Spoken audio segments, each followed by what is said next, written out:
Assalamualaikum warahmatullahi wabarakatuh. Shalom, Om Swastiastu, Namo Buddhaya dan Salam Kebajikan.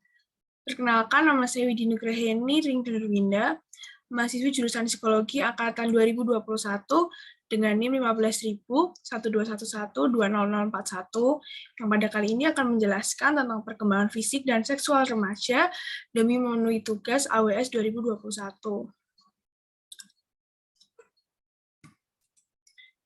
Baik, sebelum membahas tentang perkembangan fisik dan seksual remaja lebih lanjut, mari kita pertama-tama mengenali pengertian pubertas terlebih dahulu. Menurut salah satu tokoh yang bernama Ruth, pubertas adalah suatu tahap dalam perkembangan di mana terjadi kematangan alat-alat seksual dan tercapai kemampuan reproduksi. Menurut Aristoteles, salah satu filsuf ternama, ketika seseorang sedang mencapai dalam fase pubertas, mereka memiliki kecenderungan untuk mudah marah, bergairah, dan rajin sehingga membutuhkan pengawasan yang khusus karena adanya dorongan seksual. Kondisi penyebab pubertas sendiri secara umum ada 3, yaitu yang pertama peran kelenjar pituitari, yang kedua peran kelenjar gonad, dan yang ketiga interaksi antara kelenjar pituitari dan gonad. Nah, kelenjar-kelenjar inilah yang akan mendorong tubuh manusia untuk memproduksi hormon-hormon yang erat kaitannya dengan perubahan fisik pada saat pubertas. Nah, pada saat seseorang mencapai fase pubertas, tentu tidak jauh kaitannya tentu mereka memiliki kaitan yang erat dengan kematangan seks, berat, dan tinggi badan. Nah, kematangan seks sendiri adalah ketika seseorang dalam masa pubertas yang mengalami perubahan fisik, sehingga pada akhirnya setelah mengalami perubahan fisik itu mereka akan memiliki kemampuan untuk bereproduksi. Nah, pada laki-laki dan perempuan terdapat beberapa perbedaan, di antaranya pada laki-laki mereka cenderung mengalami pertambahan ukuran penis dan volume testis, kemudian tumbuh rambut kemaluan, perubahan suara menjadi lebih berat, ejakulasi pertama atau mimpi basah, pertumbuhan maksimal pada tinggi dan berat badan, tumbuh rambut pada ketiak, dan tumbuh kumis dan janggut. Kemudian pada perempuan sendiri, perubahan yang terjadi di antaranya payudara mulai membesar dan muncul rambut halus di kemaluan, kemudian tumbuh rambut halus di ketiak, bertambah tinggi dan melebarnya pinggul, kemudian mengalami menstruasi pertama, dan payudara menjadi lebih bulat. Selain kematangan seks yang sering kita lihat pada saat remaja mengalami pubertas, yaitu pertambahan berat badan yang cukup banyak. Pertambahan berat badan ini terutama terjadi karena perubahan komposisi tubuh. Kenapa bisa terjadi demikian? Karena perubahan ini dipicu oleh pengaruh hormon steroid seks. Nah, penyebabnya pada remaja laki-laki mereka cenderung mengalami pertambahan massa otot, sedangkan pada remaja perempuan, mereka cenderung mengalami meningkatnya massa lemak. Nah, ketika pada awal masa remaja, perempuan-perempuan ini cenderung lebih berat daripada laki-laki.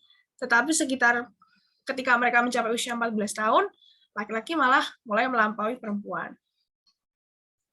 Nah, yang ketiga yaitu perubahan yang signifikan terhadap tinggi badan. Pada awal adolescent period, perempuan cenderung lebih tinggi atau sama dengan laki-laki seusianya. Sama seperti tadi ya, di pembahasan mengenai berat badan, bahwa perempuan pada awalnya cenderung lebih berat dari laki-laki. Sama halnya dengan tinggi badan, perempuan cenderung lebih tinggi atau sama dengan laki-laki seusianya pada awalnya. Namun, ketika menginjak masa pubertas akhir, kebanyakan laki-laki akan menyejajari atau melampaui tinggi badan remaja perempuan.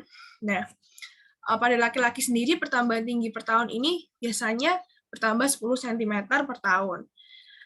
Puncak pertambahan tinggi pada remaja laki-laki terjadi di masa 14 tahun dan akhir pertumbuhannya terjadi di usia 18 tahun. Sedangkan pada perempuan, mereka mengalami pertambahan tinggi setinggi 9 cm per tahun dan mengalami puncak pertambahan tinggi ketika mereka berusia 12 tahun dan mengalami akhir pertambahan tinggi ketika mereka menginjak usia 16 tahun.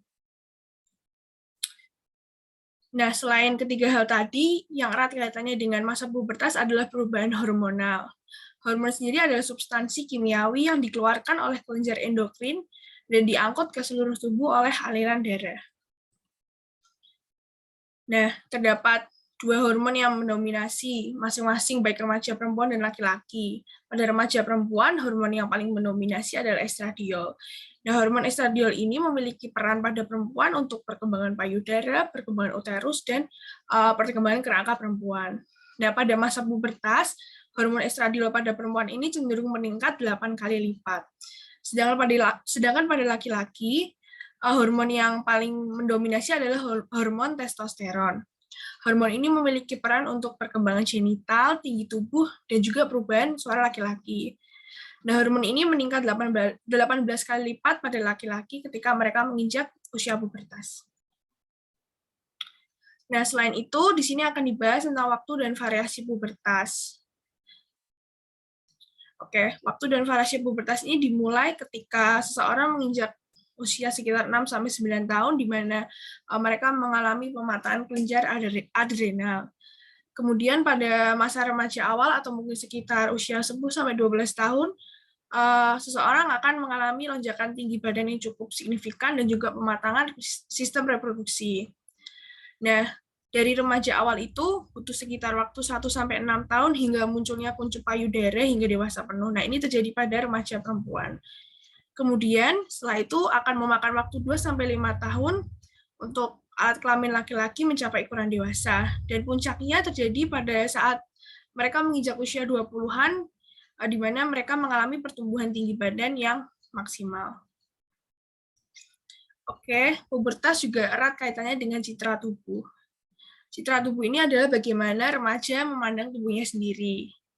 Berbagai perubahan yang terjadi di tubuh remaja pada masa pubertas sangat berpengaruh ke citra tubuh ini. Misalnya ketika tadi perempuan mengalami pertambahan lemak dan juga laki-laki mengalami pertambahan massa otot. Nah, ini akan sangat mempengaruhi ke citra tubuh mereka. Nah, selain itu perbedaan gender sendiri juga mempengaruhi perbedaan persepsi terhadap bagaimana cara mereka memandang citra tubuh. Secara umum, jika dibandingkan dengan anak laki-laki, anak perempuan kurang merasa puas terhadap tubuhnya sendiri karena kebanyakan anak perempuan akan merasa tubuhnya gemuk dibanding teman-teman sebayanya. Padahal hal itu adalah hal yang normal ketika mereka menginjak usia pubertas. Nah, selain itu, dalam pubertas juga ada kematangan lebih awal atau akhir, di mana setiap orang memiliki tahap yang berbeda. Ada seseorang yang matang lebih awal, dan juga ada seseorang yang matangnya cenderung terlambat. Nah, pada laki-laki, jika mereka matang lebih cepat atau matang lebih awal, mereka cenderung memandang dirinya berhasil dalam relasi. Laki-laki yang matang lebih awal juga cenderung menguntungkan, terutama dalam bidang olahraga, karena terkait dengan penambahan massa otot tadi. Nah, sedangkan pada perempuan yang matang lebih dini ini cenderung lebih puas terhadap tubuhnya. Namun, banyak peneliti yang menemukan bahwa kematangan lebih awal meningkatkan kerentanan anak perempuan untuk mengalami sejumlah masalah. Hal ini terjadi karena kebanyakan remaja jika mereka merasa bahwa sudah menginjak masa pubertas, mereka akan merasa kalau mereka itu sudah dewasa dan ingin lepas dari pengaruh orang tua. Padahal seharusnya tidak begitu. Mereka belum terlalu menginjak usia dewasa pada masa itu dan masih sangat membutuhkan kontrol dari orang tua maupun lingkungan sekitar. Seperti itu. Kemudian dalam masa pubertas juga erat kaitannya dengan pencarian identitas seksual. Nah, identitas seksual ini di mana seseorang dapat memahami dan mengidentifikasi diri sendiri terkait kepada siapa dirinya tertarik secara seksual. Nah, identitas seksual atau orientasi seksual ini adalah ketertarikan secara emosional dan seksual terhadap orang lain.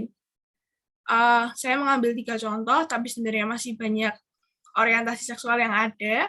Yang pertama adalah homoseksual, yaitu ketertarikan kepada sesama jenis kelamin.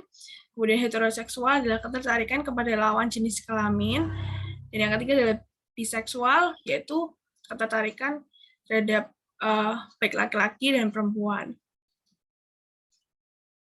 Nah, identitas seksual ini mempunyai kaitan yang erat dengan faktor keluarga dan kelompok teman sebaya atau peer group, karena kedua hal ini memiliki pengaruh yang kuat terhadap perkembangan identitas seksual. Nah, budaya yang tercipta di dalam keluarga dan pergaulan juga memberikan kontribusi yang cukup banyak dalam berkembangnya orientasi seksual kepada individu. Kemudian ada faktor-faktor risiko dalam perilaku seksual remaja. Yang pertama adalah faktor sosioekonomi, yang kedua adalah faktor keluarga dan pengasuhan, dan yang ketiga adalah prestasi akademik. Faktor sosioekonomi sendiri itu seperti faktor lingkungan sekitar, faktor pertemanan, faktor di mana mereka bersekolah, terus mereka ikut grup apa, seperti itu. Dan faktor keluarga dan prestasi akademik, saya rasa sudah cukup jelas. Nah, jika remaja yang tidak memiliki kontrol pada saat masa pubertasnya, mereka cenderung bisa jadi melakukan hal-hal menyimpang, seperti penggunaan obat terlarang, kenakalan remaja, dan masalah-masalah di sekolah. Nah, pada banyak kasus penyimpangan perilaku seksual, remaja banyak diilhami dari pengalaman, bujukan, atau cerita teman kelompok sebayanya. Banyak remaja mendapatkan informasi mengenai seksualitas dari temannya, dan banyak dari mereka mendapatkan informasi yang salah. Nah, hal ini sangat erat kaitannya dengan faktor sosioekonomi tadi, di mana peer group atau teman sekitar mereka memiliki pengaruh yang cukup besar untuk menentukan tindakan mereka dalam kehidupan dan aktivitas mereka sehari-hari. Baik, sekian yang dapat saya sampaikan untuk presentasi pada kali ini. Mohon maaf bila ada kesalahan. Terima kasih.